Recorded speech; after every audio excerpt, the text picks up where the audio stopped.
there's a dark side to these foods besides expanding waistline potential.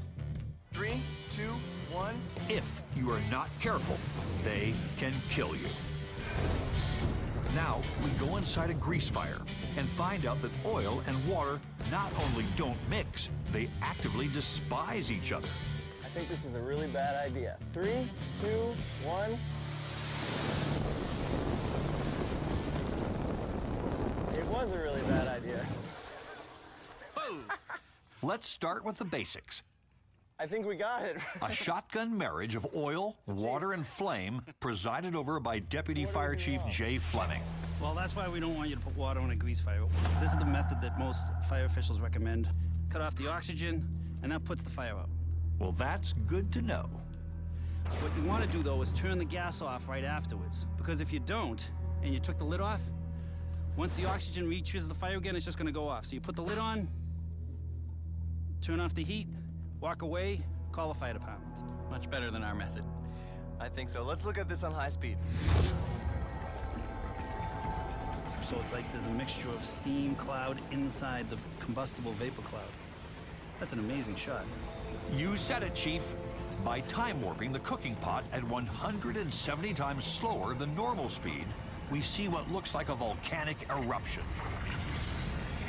Here's where we usually tell you don't try this at home. But in this case, thousands accidentally do with horrific results.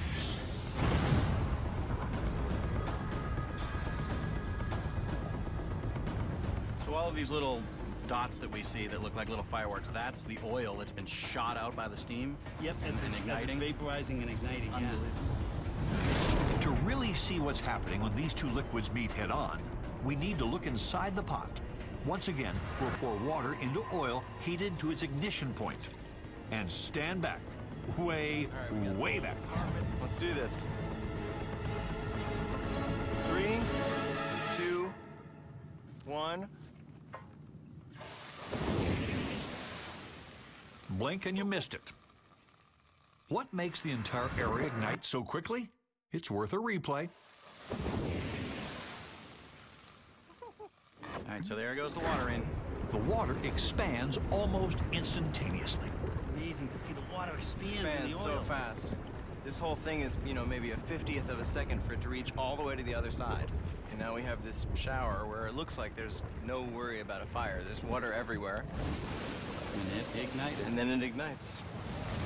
As it boils over, cooking oil comes in contact with the flame under the pot. Watch again.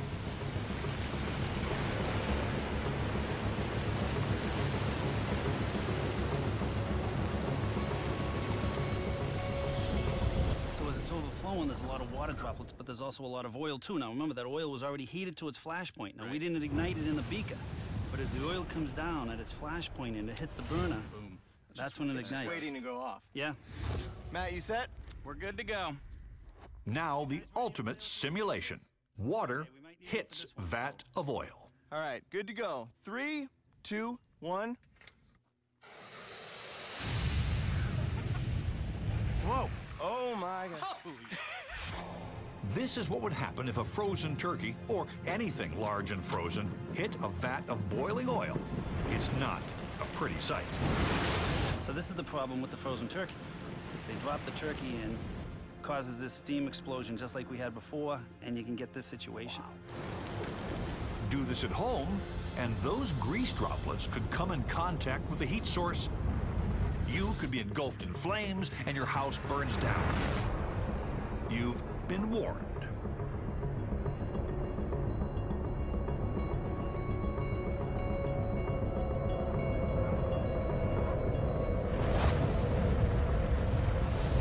Looks like one of those flamethrower type explosions you see in war movies with the special effects, and people can create those in their backyard if they're not careful. And this isn't just a flame growing. This is an explosion. I mean, this happened in fractions of a second. I mean, we were a good 20 feet away, and it was almost painful if we had been exposed for much longer. Yep. We're not used to it like you are. It was painful. So what have we learned? Deep-fried food tastes real good. Oil, water, and fire don't play well together. And never, ever, ever deep fry a whole frozen turkey. Welcome back to another case study of things you should never try at home. Okay. Need a reminder? 3, 2, 1. We just showed what can happen when oil, water, and fire mix. Whoa. Oh my God. That was amazing. I mean, 1 cup of water and we have a 20-foot plume of flame. But there are other ways that ordinary household items can explode. And by ordinary, we mean ordinary. If you've ever seen a Halloween punch bowl before, you're looking at the delightful mist of dry ice. Cool. Usually we slow things down, but in this case we're speeding things up. Note the ice cube on the left melts into a puddle of water. The dry ice on the right evaporates into thin air. But what if that dry ice had no place to go? Say, if it was trapped inside a bottle. The dry ice is just solid carbon dioxide. It freezes at about 107 degrees below 0 Fahrenheit. Now that water is at room temperature. That's almost 200 degrees difference from the dry ice. Right. So it melts really quickly, but carbon dioxide skips the liquid and goes directly to a gas. And because it skips liquid, it can have extremely explosive results. Now I know what you're thinking. Why is Jeff cutting up pieces of dry ice on a bandsaw? 3 reasons. 1, preparing for an illuminating scientific demonstration. 2nd, dry ice can and will burn your fingers. And 3rd, an extra lean cut of dry ice is easier to cram inside a bottle. As soon as this converts to gas, it wants to take up about 1,000 times the volume that it currently is. And so we're going to fill about half of this, but it's going to want to be 500 times the size of one of these bottles. You can guess what's going to happen then. Yeah, I think we're going to have one of our patented kabooms. Well, we like kabooms, right? So it will probably go kaboom. Matt and his high-speed cameras are now set up to capture every millisecond of explosive force from the bottle as the carbon dioxide gas expands. We've got eye protection already. I think we're good to go. I'm just going to add some hot water to accelerate the reaction. I'm going to accelerate my exit. So when you cover this, we leave. Ignition, Ready? Yep. countdown. Goodbye. Yeah. No, it's going to happen. Did we mention this could just be a theory? No! No! All right, well, I hope you got that. The triggers were set. We should have it. I just have to restart my art first. After an onset defib, we played back our footage at 5,000 frames per second. Wow. Even that is so fast. That's less than 1,000th of a second. It literally propelled right at where we were. Yeah, that whole thing took less than 100th of a second for it to move several feet. That thing is going amazingly fast. Now we're showing you this a few times so you know what it looks like, so you never ever feel like trying it yourself. Dry ice or not, this is a real explosion and not something anyone should mess with. Just how destructive this can be is demonstrated by our next experiment. We're gonna do 3 bottles now. We're gonna take it up about 5 notches right now. We're gonna put 3 bottles in the water. They're gonna be surrounded by a ton of pressure. So essentially, we're making a dry ice depth charge here. I would say that's exactly what we're doing. Pop it in. Pull that guy down. All right, I'm out of here. Come on. Much higher. That's good. And what's gonna happen? Well, what's gonna happen, obviously, they would naturally explode at different times, right? However, those are so close together that once one of them creates that pressure wave, it's gonna definitely cascade to all 3. There's no bubbles escaping. So this thing is building up pressure. This could be bad. Yeah, let's give a... I command you. Oh. It's starting to expand. Oh my God. Okay. Okay, Hit the cameras. Cameras are okay. We're good. Real smart guys. Only 1 bottle burst, and the other 2 are sitting in the middle of our extremely expensive equipment. Wait a second. Has that gone? No, I don't know. Those guys are keep the set I don't clear. think those have gone yet. So keep some distance. Let's set those off manually. There's the other one is live as well. Other guys are here. What?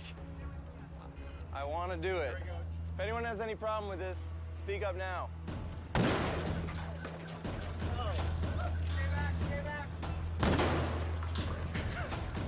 See why nobody should try this at home?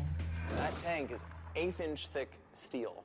There's no way you can bend that with your hands, and that thing looks like tinfoil. Thrown around like a rag doll. And essentially, that's one bottle. It's totally unexpected. I really thought that the first one would definitely trigger the ripping of the other two. I can't imagine what that would have looked like if all three went at once. Viewed at 10,000 frames per second, one bottle bomb was plenty, thank you.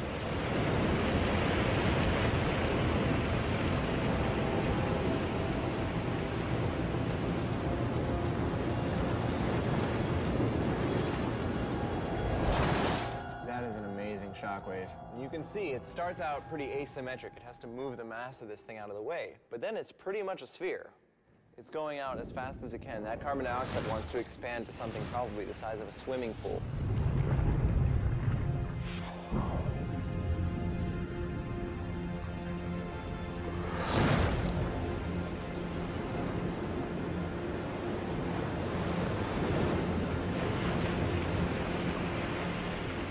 This demonstrates the law of intended and unintended consequences.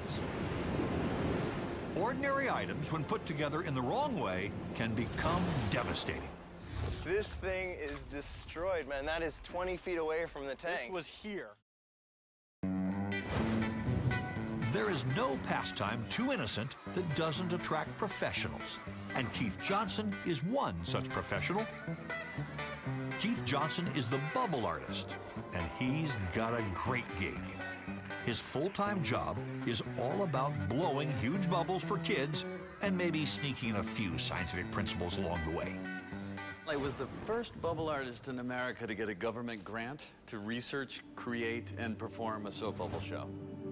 Paid by the government. That is correct. These are your tax dollars at work. You know, considering some of the things our tax dollars are spent on, bubble blowing seems like an efficient expenditure. It does have that cool thing going for it. I just think it's fascinating the way they move, the colors on the outside, the way they shimmy around. They're the funniest things I've ever seen in my life. It seems like that they're really wobbly and unpredictable, but they follow along with some of nature's basic laws. There is a method to the bubble madness that unlocks some pretty basic laws of nature. Law number one, they act like a prism, reflecting the basic colors of the universe. White light coming in is actually composed of all the colors in the rainbow. And based on the thickness of the film, all the different colors refract off in a different way. And so just like a prism, we get the whole spectrum in every bubble. The amazing thing to me is that when you look up close, it looks like bubbles are clear, but there's so much color going on. That is correct. It's every color of the rainbow. I like to think that the colors are a map showing you that the film is thick in some places and thinner in others. Law number two, bubbles want to be round, not get around. When we warp one of Keith's monsters, it looks like a drunken amoeba, but once let go, it wobbles its way toward becoming spherical. Go for it. All right? When we get warped, this basic bubble yearning is revealed. They long to become spherical, and their ultimate demise is all part of the great scheme of things. But unlike death and taxes, there is a way of prolonging the inevitable, and that brings us to law number three. Bubbles are wet and like to stay that way. Now, anytime you touch a bubble, it pops, but it seems like you have no problem using any of these tools to mess with bubbles without them blowing up. The rule is dry things pop bubbles, but wet things don't. If you wet your hand, you could probably put your whole hand in there. All right, I'll try it. Oh, yeah. Very different. The impossible becomes possible. The soap bubble molecules bond with the same molecules coating Jeff's hand, so he's more than welcome to come inside.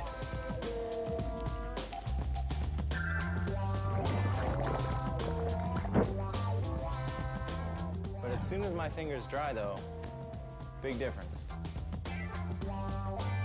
A dry speck of dust enough to pop the bubble. It's amazing how delicate the bubble really is. Now, as a bubble expert, have you had a chance to see one of these pop? It happens so fast, I've not. I'd love to see it. It's a couple thousandth of a second. Well, Matt, are you? Why don't we set this up? Keith has had a chance to show off to us.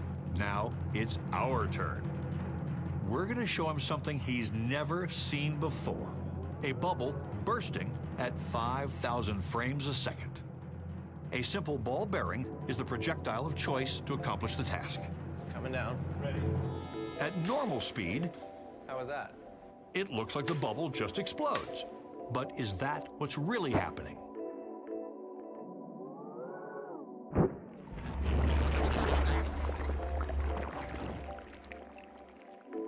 So there it is. It's pretty amazing. You think of it as one event, instant event, but there you could really see the terror. You never think of it as a directional event. It just looks like it's there and it's gone. Watch the bubble burst again, even slower this time. There's some complex science going on here. Surface tension holds the soap bubble molecules together, while the air inside the bubble is forcing them apart. When the bubble begins to tear, soap molecules shoot out in all directions as tiny droplets. Okay, as we bid farewell to the wonderful world of bubbles, we recruit some volunteers to give them a last kiss goodbye.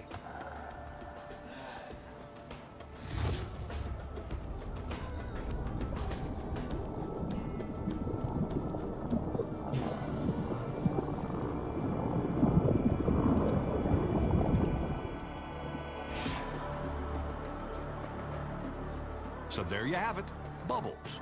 Everyday psychedelic miracles of physics, the time warp way. Well, in this episode of Don't Try This at Home Theater, aka Time Warp, we've pretty much turned a wide variety of ordinary items into spectacular demonstrations of sublime art. Cautionary tales. Or the ultimate definition of the word oops. Get the cameras. Now for our grand finale. So if we can get some lights, and I can get camera, You got camera. we'll try to provide a little action. Always wanted to try this. We could demonstrate Newton's first law of motion and the static versus kinetic friction and the integrated impulse over time, but this is more fun. Very nice. That was awesome.